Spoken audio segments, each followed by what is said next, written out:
Olá pessoal, boa tarde, tudo bem com vocês? Então, eu sou Fabiano Ribeiro, né? E vou falar um pouco para vocês sobre comportamento organizacional e liderança, né? Essa é uma temática dentro da disciplina de Seminário Temático 1, né?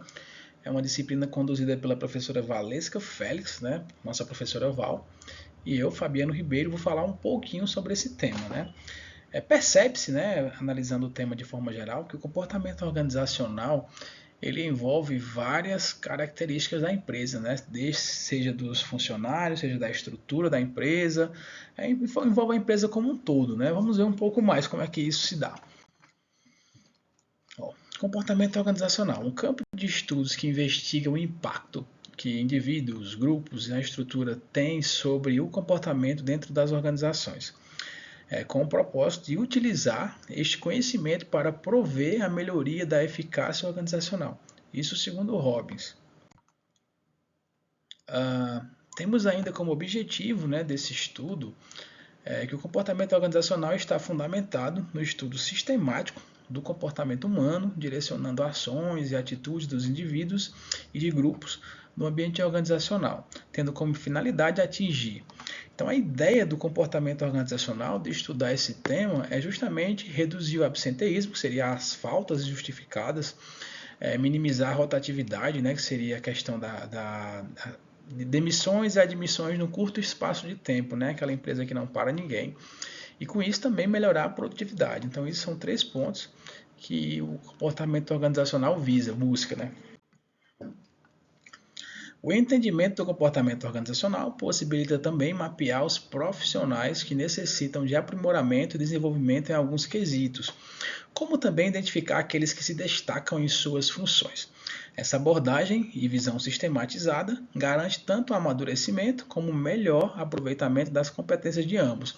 Ou seja, a ideia é alinhar os perfis, né? Ver aquele funcionário, aquele colaborador que não está bem, para que ele possa melhorar, amadurecer, forma de falar, e como também aquele que já está no nível maior possa ajudar o outro colaborador. Por fim, digo ainda que um objetivo do comportamento organizacional é entender o comportamento organizacional é fundamental na dinâmica de manutenção e melhoria da gestão de pessoas, pois baliza o trabalho dos líderes e confere a estes a possibilidade de prever e especialmente evitar problemas individuais ou coletivos entre os colaboradores. E por falar em liderança, né? Liderança que é um tema que também está dentro do comportamento organizacional, né? Percebemos que o comportamento organizacional ele vai falar desde missão, visão, valores, né? Que seria também a questão da cultura organizacional, como também a questão da liderança. Inclusive a liderança ela pode estar, ela será na realidade, né? Ela vai variar de acordo com os valores da empresa, né? Teremos algum tipo de líder. Lembramos ainda que a missão é a razão de existir da empresa, né? Por que ela existe? A visão é onde ela quer chegar, né? Como ela quer estar daqui a 5 anos, daqui a 10 anos. E os valores seriam a questão cultural, né? Quais são os seus valores, né? Seriam valores éticos, seriam quais tipos de valores? Então essa seria a questão da missão, valores e visão. Como eu disse, vamos falar um pouco sobre liderança. Existem vários tipos de liderança, né? Mas eu peguei aqui um autor que fala sobre três principais temas, 3 principais estilos de liderança na realidade. E eu começo dizendo sobre uma questão que muitas pessoas pensam: mas eu não dou para ser líder, né? Algumas pessoas falam isso. Eu não sei lidar com pessoas, eu não tenho uma comunicação, não nasci para isso, né? Mas o primeiro questionamento que temos a liderança não é algo que, se você não nasceu para aquilo, você não pode desenvolver. Ela poderá sim ser desenvolvida, né? Então você poderá trabalhar sim a sua liderança. Então vamos lá. Liderança pode ser definida como a capacidade de influenciar um conjunto de pessoas para alcançar metas e objetivos. Ou seja, a ideia do líder, no caso da liderança, é que ele faça com que essas pessoas, no caso os funcionários, os colaboradores, consigam alcançar as metas, os objetivos traçados para a empresa, né? Seja a curto, a médio ou a longo prazo. Como eu disse, a liderança é passível de ser adquirida e ser desenvolvida. Então não é porque alguém acha que eu não dou para ser líder, como eu escuto muitos colegas falando, mas essa característica ela poderá ser trabalhada, se assim a pessoa quiser. Continuando, né, temos 3 estilos básicos de liderança. Né? O primeiro que eu vou falar aqui é o autocrático. O autocrático é aquele mais reservado, pouco comunicativo, mais centralizador, define ao invés de perguntar, apenas diz, tem que fazer isso, faça isso desse jeito. Concede pouca autonomia de decisão, então ele não pergunta e não dá autonomia para os seus liderados, ele simplesmente manda, não aceita críticas também. Ou seja, é aquele que, como diz o ditado, né, manda quem pode, obedece quem tem juízo. Né? Então ele tem essa característica. O outro, que é o contrário do autocrático, seria o democrático. Né? Ele é mais aberto e comunicativo, ele tem como característica diálogo e troca de ideias, valoriza e dá ênfase no trabalho em grupo, delega tarefas e parte das decisões do que foi tomado em grupo também, estimula a iniciativa e criatividade dos funcionários, sabe tomar decisões sozinhos e também ficou um pouco cortado ali, mas ele sabe dialogar e sabe buscar também, digamos assim, opiniões com a equipe. Temos também ainda o líder que alguns chamam de livre ou liderança liberal e alguns chamam de laissez-faire, né? Como se fosse deixa estar, deixa acontecer, né? Deixa livre. Grande liberdade de ação e autonomia, delega tarefas, responsabilidades e autoridade, ênfase sobre os objetivos e não em controles, então ele só diz o que é para fazer, mas não tem nenhum controle, nenhum horário, aquela coisa toda. Estimula em alto grau a iniciativa e a criatividade. Então ele deixa as coisas acontecerem. Porém, cada estilo de liderança, como vocês viram, tem suas características e ele deve ser apropriado a um tipo de equipe. Porque imagina só, se o líder liberal deixar as equipes fazerem tudo do jeito que elas quiserem, né? Então talvez algum tipo de equipe não vai conseguir atingir os objetivos, né?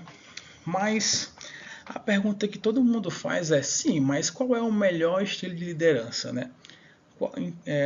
Qual o melhor estilo? Esse, aquele ou aquele outro? É o autocrático, democrático ou livre, né? Alguns falam sobre a questão da liderança democrática, por ser uma liderança que visa conversar com a equipe, com os liderados, visa se reunir, comunicar e pedir opiniões.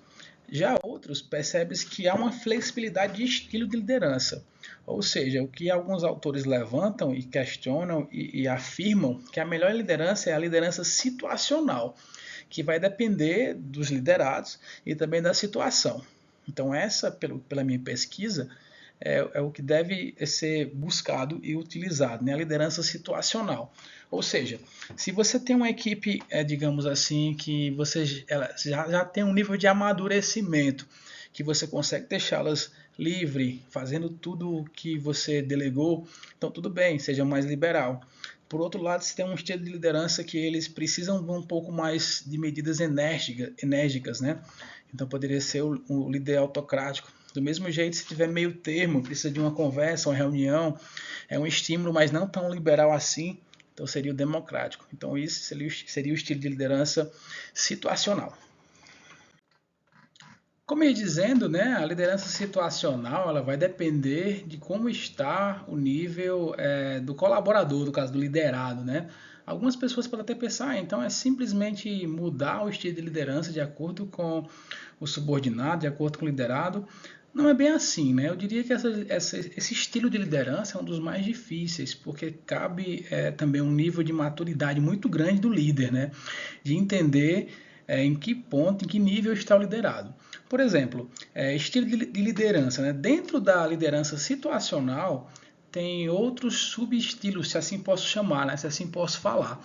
Por exemplo, o líder direcionador, ele vai estar atuando quando ele percebe que o liderado, né, tem poucas habilidades, mas é uma pessoa motivada, né? Ele não tem muitas habilidades ainda, mas ele é motivado, então ele vai direcionar, né? vai mostrar como fazer, digamos assim. Por outro lado, o estilo orientador, parte da habilidade e baixa motivação. Nesse caso, o liderado tem um pouco de habilidade, mas está desmotivado, não tem motivação para realizar a tarefa. Então, o estilo que o líder deverá adotar é um orientador, vai orientar como fazer a tarefa e também motivá-lo. Líder apoiador, quando o liderado tem muitas habilidades e motivação variável. Então, ele vai apoiar, né? Vai estar ali só, digamos que, verificando se ele está seguindo como deve ser feito. E, por último, delegador. Né? Todas as habilidades, no caso o liderado tem, e alta motivação. Então, nesse caso, ele vai só delegar, porque sabe que a pessoa, no caso o liderado, o colaborador, ele já tem o que ele precisa, né? Falta só realmente saber o que fazer, né? Ter a tarefa para fazer. E finalizando, né, a liderança situacional, existem vários desafios, né, para o líder, porque ele tem que distribuir bem as tarefas, ter capacidade de adaptação, porque vai ter vários liderados, cada um com seu estilo, ter uma comunicação diversificada. Com um liderado ele vai ter que se comunicar de um jeito, com o outro ele vai ter outra comunicação. Conhecer as ferramentas de gerenciamento, né? Porque para liderar tem várias ferramentas de gerenciamento que podemos ver em outras aulas mais à frente. Analisar os elementos das tarefas e diagnosticar a equipe, né? Então tudo isso são desafios que quando o líder quando o líder visa trabalhar com a liderança situacional, ele vai encontrar, né? É isso. Então é isso. Com isso eu finalizo aqui o meu trabalho, né? A bibliografia básica foi baseada no livro de Robbins, Comportamento Organizacional, Teoria e Prática no Contexto Brasileiro. Como eu disse, meu nome é Fabiano Ribeiro, deixa aí meu contato de e-mail e agradeço a oportunidade, né? E também agradeço a atenção de todos e todas vocês, né? Fico à disposição caso tenha algum questionamento. E é isso. Obrigado, pessoal. Até mais. Forte abraço.